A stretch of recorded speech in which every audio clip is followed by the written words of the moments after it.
मेरी सुंदरता मेरी नहीं है। मैं जिस शंकर को एक लोटा पानी चढ़ाती हूँ, ये शंकर की चमक मेरे चेहरे पर चमकती है। ये शिव की चमक रत्नावली कह रही है।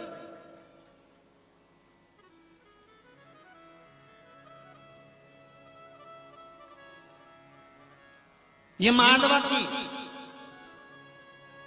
पूरनमल राजा की रानी रत्नावली कह रही है कि मेरी चमक नहीं, ये शंकर पर जो लोटा भरकर मैं जल चढ़ाती हूँ, ये उसकी चमक है। ये चमक, ये दमक, फुलवन में महक, सब कुछ सरकार तुम ही से।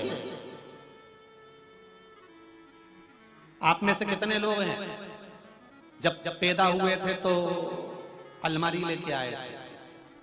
आप में से कितने लोग हैं जब पैदा हुए थे तो कपड़ा लेकर आए थे? आप में से कितने लोग हैं जब पैदा हुए थे तो धन लेकर आए थे? आप में से कितने लोग हैं जब पैदा हुए थे तो आपको मालूम होगा कि मेरा पूरा शरीर अच्छा है? ये तो शिव की कृपा है, शंकर की दया है कि उसने आंखें अच्छी दे दी। ये शंकर की दया है कि कान अच्छा दे दिया। ये शंकर की दया है कि पांव अच्छा दे दिया। ये शंकर की दया है कि हाथ अच्छा दे दिया। ये शंकर की दया है कि जिब्या अच्छी दे दी। ये शंकर की कृपा है कि नासिका के छिद्र अच्छे दे दिए। ये शंकर की कृपा है कि शरीर अच्छा दे दिया। अगर शिव की कृपा नहीं होती तो भोपाल के किसी 3 बत्ती चौराहे पर खड़े होकर कटोरा हाथ में लेकर भीख मांग रहे होते। ये शिव की कृपा है जो आज घर में बैठे। ये चमक, ये दमक, फुलवन में महक, सब कुछ सरकार तुम ही से। अच्छा शरीर दिया तो शंकर ने दिया है। अच्छे कुल में जन्म दिया तो शंकर ने दिया है। अच्छा परिवार मिला तो शंकर ने दिया है। अच्छा पति मिला तो शंकर ने दिया है। अच्छी पत्नी मिली तो शंकर ने दिया है। अच्छा पुत्र पैदा हुआ तो शंकर ने दिया है। अच्छी बेटी जन्म ली है तो शंकर ने दिया है। प्लाट मिला शंकर ने दिया, जमीन दी शंकर ने दिया, गाड़ी दी शंकर ने दिया, और अच्छे घर में जन्म दिया शंकर ने दिया। भारत की भूमि पर पैदा हुए शंकर ने दिया, और सनातनी बनकर पैदा हुए हो ये शंकर ने दिया।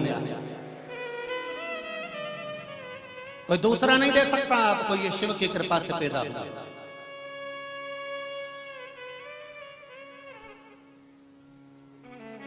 अमेरिका में मरते हैं लोग तो उनको डेड बॉडी कहते हैं, एक्सपायर कहते हैं। विदेश में जो मरता है उसको एक्सपायर कहते हैं। भारत की भूमि में एक बेवड़ा भी मरता है तो उसको स्वर्गवासी कहते हैं। विचार करिए,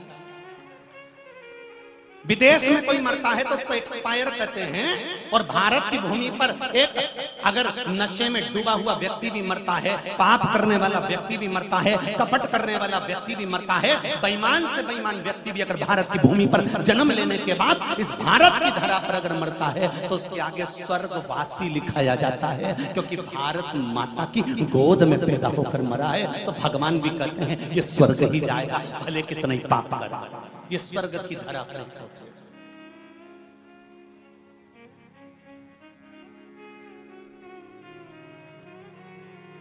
हरिचंदन है इस देश की माटी, तपोभूमि हर ग्राम है, हर बाला देवी की प्रतिमा बच्चा बच्चा राम है। जिसके सैनिक समर भूमि पर गाया करते गीता है, उसी माटी के हल्के नीचे खेली करती सीता है। चंदन है इस देश की माटी, तपोभूमि ग्राम है, हर बाला देवी की प्रतिमा बच्चा बच्चा राम। ये वो भूमि है जहां पर देवता भी जन्म लेने के लिए तरसते हैं।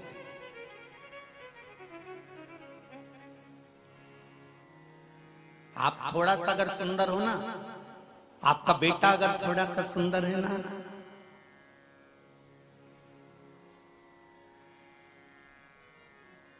मेरे बेटे जैसा कोई नहीं।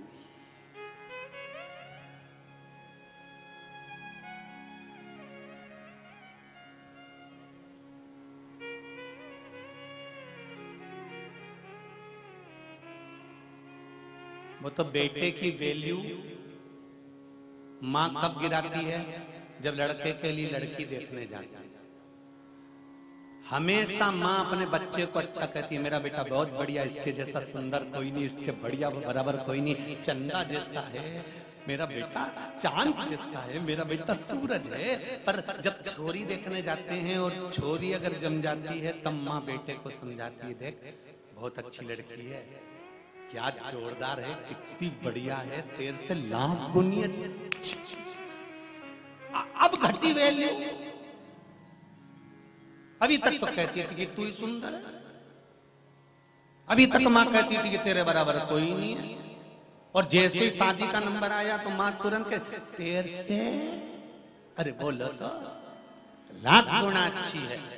तब छोरे को समझ में आ गया, बहुओं से निवेदन है कि सास के शब्द सुनो कि अपने छोरे से कहती है कि तेरे से लाख गुनी अच्छी है, मतलब बहू सास के लिए हीरा बनकर आती है। ये हर सास जानती है, ये प्रत्येक सास जानती है कि मेरी बहू हीरा बनकर आ रही है।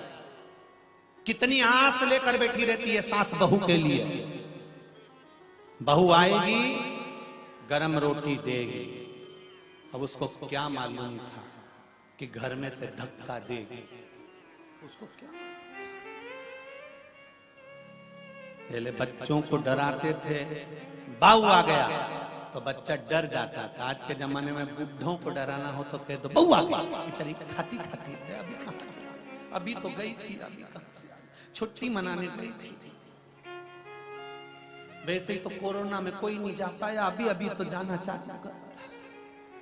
2 साल तो पूरे कोरोना में यही प्राण खाए हैं जगदम्बा ने, अभी गई थी बेचारी।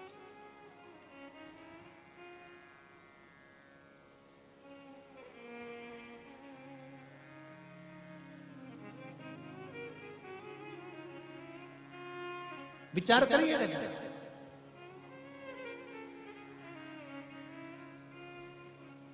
रत्नावली से पूछा तुम्हारी सुंदरता काय से है, तो रत्नावली कहती है मैं शंकर की आराधना करती हूँ, मैं शिव की आराधना करती हूँ, मैं भगवान का भजन करती हूँ। ये शिव आराधना का फल है जो मुझ में सुंदरता है।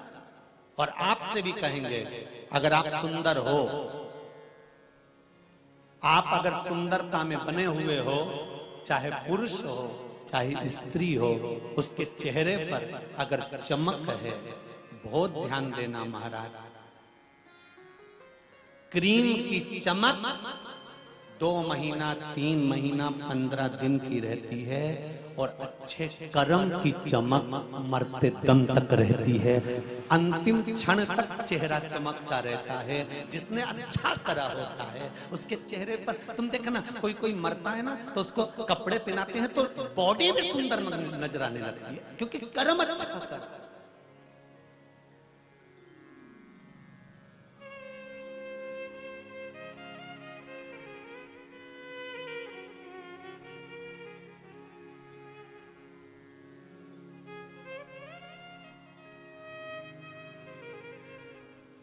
एक मस्तक पर थोड़ा सा तिलक लगा लो ना, उसमें और सुंदरता बढ़ जाती है।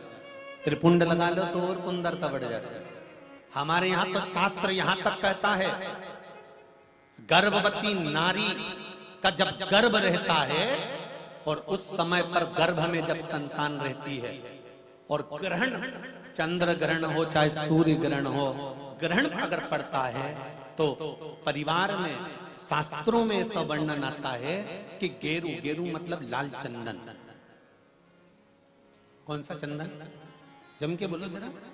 लाल चंदन, ये गेरू तो बाद में आप लोगों ने उधर पे लगाना चालू करा, पर नियम ये है कि गर्भ में अगर बच्चा रहता है तो ग्रहण पड़ता है, चंद्र ग्रहण पड़े, सूर्य ग्रहण पड़े, तो जो नारी का गर्भ रहता है, भले वो 3 महीने का हो, 2 महीने का हो, 1 महीने का हो, 8 महीने का हो, 9 महीने का हो, 10 महीने का, नारी का अगर गर्भ है तो बुजुर्ग लोग भी कहते हैं, उनको ये भले नहीं मालूम होगा कि क्यों गेरू लगाते। गेरू नहीं, लाल चंदन की 3 रेखा नारी को अपने पेट पर खींच लेना चाहिए। क्या होता है तो कहा, बच्चा विपरीत पैदा नहीं होता, बच्चा स्वतंत्र स्वस्थ अच्छा पैदा होता है, सुखी पैदा। आप में से कितनी माताएं जो जानती हैं इस बात को, हाथ उठाओ जरा। जानती हैं सब कि जब गर्भ में बच्चा रहता है तो माताएं कह देती, सास कह देती, बेटा थोड़ा गेरू लगा लेना, पेट में थोड़ा सा गेरू लगा ले, थोड़ी सी मिट्टी लगा ले, थोड़ा सा कुछ पेट पर लगा ले, क्योंकि ग्रहण पड़ रहा है। क्यों? अगर ग्रहण पड़ी हुई संतान जन्म लेगी तो ये अपने ही धर्म का विरोध करेगी, सत्य का विरोध करेगी, गलत मार्ग पर चलेगी। और अगर शरीर पर एक त्रिपुंड लगा दिया गया, पेट पर ग्रहण के समय पर गेरू लगा दिया गया, लाल चंदन लगा दिया गया, तो जो बच्चा जन्म लेगा वो माता पिता के विरोध में कभी नहीं खड़ा हो सकता, धर्म के विरोध में कभी नहीं खड़ा हो सकता, सत्य सनातन धर्म के विरोध में कभी खड़ा नहीं हो सकता, हिंदू धर्म के विरोध में कभी खड़ा नहीं हो सकता, हमारे पक्ष में हमेशा बना रहेगा।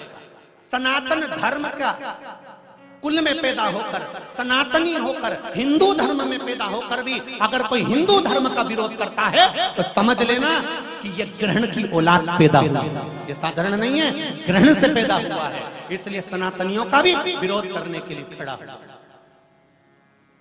और आप सबसे निवेदन है, जब ग्रहण पड़े गर्भ पर भले गेरू की 3 लाइन खींच लो, चाहे लाल चंदन की 3 लाइन खींच लो, पर अपने गर्भ पर गेरू लगाना जरूरी होता है, क्योंकि बच्चा अपने माता पिता की भी नहीं सुनता अगर ग्रहण का भाव उस बच्चे पर पड़ जाए। अगर माता पिता को अपनी सेवा करवाना है तो गर्भस्थ बालक को जब ग्रहण पड़े तो शरीर पर थोड़ा सा त्रिपुंड लगा लेना चाहिए। क्यों?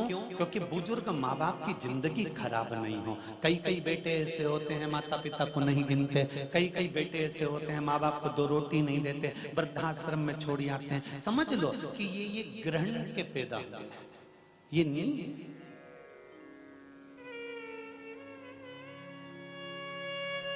आप लोग जानते हैं ना माता, सत्यता में बोलो, जब ग्रहण का समय आता है तो आपने अपनी बहुओं को कहा कि नहीं कहा गेरू लगाने का? बोलो जरा, हाथ उठाओ, किस किस ने कहा ये बात? कहिए। आप लोगों को ध्यान में है, बुजुर्ग माता इस चीज को जानती हैं। रखिए, बुजुर्ग लोग इस बात को जानते हैं कि गर्भस्थ अगर बच्चा है और ग्रहण पड़ रहा हो तो त्रिपुंड लगा लेना चाहिए। एक प्रश्न खड़ा हुआ था, गुरुजी गर्भ में जब बच्चा रहता है तो गर्भवती नारी को, वो प्रश्न कल का था, समय हो गया था इसलिए हम बता नहीं पाए, गर्भवती नारी को शंकर भगवान का पूजन गर्भवती नारी को कब तक करना चाहिए? गर्भ में अगर बच्चा रहता है तो गर्भवती नारी को शिव जी के शिवलिंग की पूजन कब तक करना चाहिए? पहले तो यह बताओ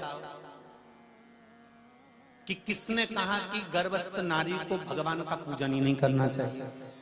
पहले तो उसको ढूंढ के लाओ कि भैरू है कहां, वो उसको पकड़ो, कालिए को जा मिल जा, और उससे पूछो कि हमारे शास्त्र में, हमारे धर्म में, हमारे पुराणों में तुम कितनी पुराण उठाओगे? 18 पुराण, 6 शास्त्र, 4 वेद, कौन से उठाकर लाना चाहते हो? कितने उपनिषद उठाओगे? सारे संहिताओं को उठाकर ले आइए, सारे पुराणों को उठाकर ले आइए, सारे शास्त्रों को उठाकर ले आइए।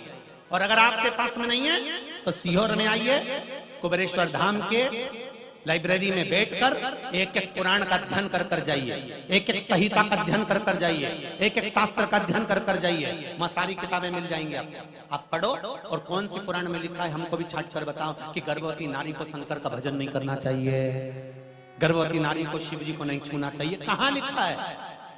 यहां तो शिव महापुराण की कथा कहती है कि गर्भवती नारी जब भगवान शंकर को 1 लोटा पानी चढ़ाती है तो उसका बच्चे का बाल बांका नहीं हो सकता, बच्चा पूर्ण पैदा होता है, अस्वस्थ नहीं हो सकता, स्वस्थ होता है।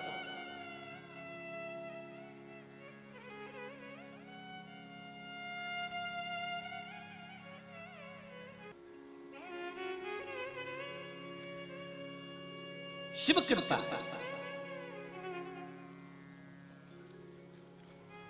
कौन कहता है कि गर्भवती नारी को भगवान शंकर की पूजन नहीं करना चाहिए? कौन कहता है शिव की आराधना नहीं करना चाहिए? दूर मत जाओ, सीहोर वाले महाराज की मत सुनो, तुम अपने रायसेन की महारानी की सुनो, रत्नावली। क्या कहती है वो? जिस समय पर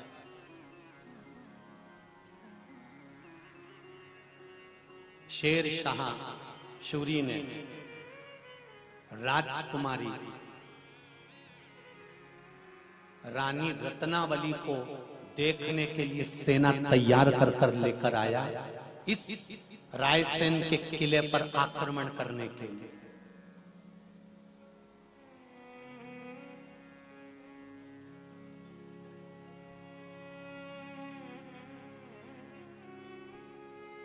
मुझे मालूम नहीं था कि पूरनमल राजा की धर्म पत्नी रत्नावली का चरित्र इतिहासों में मिलेगा और शिव भक्त है वो। अगर मुझे मालूम होता तो रायसेन की इस पावन धरा पर मैं त्रिपुंड शिव महापुराण कथा नहीं करता, राजा पूरनमल और रत्नावली शिव महापुराण कथा कर जाता। मुझे मालूम नहीं था। जैसे इंदौर की धरा पर माहिल्या शिव महापुराण की कथा करी या पूरनमल रत्नावली की कथा कर जाता।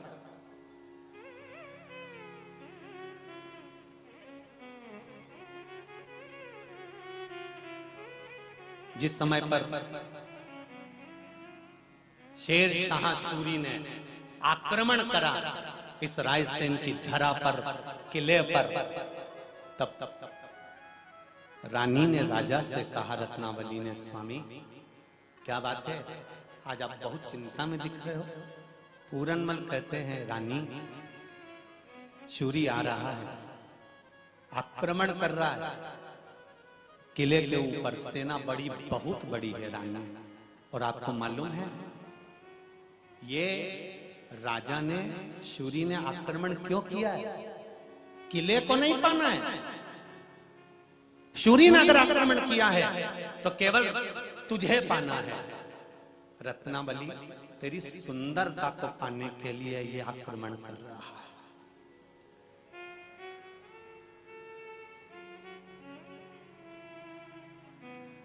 अरे रायसेन वालों, तुम्हें तो गौरव से सीना तान कर चलना चाहिए कि तुम्हारे नगर की राजमाता राजकुमारी रत्नावली रानी अपने पति के हाथ में कटार देती है और कटार में सिंदूर भर देती है। क्या भरा था? बोलो मेरी माँ। सिंदूर। कटार पर सिंदूर भरकर रत्नावली कहती है, मेरी मांग भर दीजिए। पूरनमल राजा कहता है, कटार से कोई मांग भरी जाती है राजकुमारी रानी रत्नावली? कटार से मांग भरी जाती है? रत्नावली कहती है, मैंने सुना है शिव उदार है, मनुष्य जिंदा रहता है तब भी शंकर उसके साथ रहता है, और मनुष्य मर जाता है तो शंकर के पास चले जाता है।